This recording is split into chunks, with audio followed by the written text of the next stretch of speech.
Hello babe, pizza 28 na naman Disyembre. At yes, it's your birthday.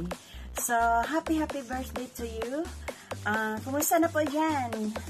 Sabihin mo lang sa akin ha kung kailangan mo na ng tulong sa pag-blow ng candles mo para tatawag ako ng bumbero.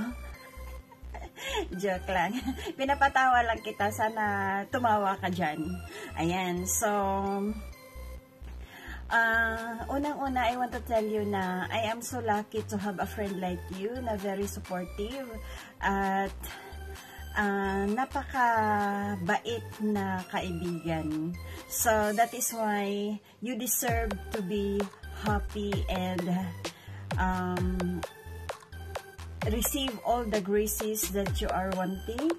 At sa lahat ng mga hinihiling mo, you deserve na matupad yun. So, I just hope and pray na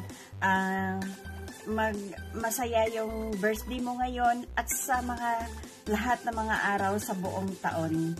At continue lang sa bilang isang mabuting kaibigan at bilang isang supportive na kaibigan sa lahat ng kasi talagang napaka-supportive mo, babe. So, wala talaga akong masabi so far.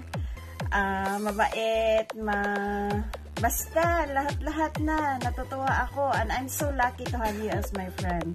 Once again, happy birthday. God bless po. Bye bye, babe.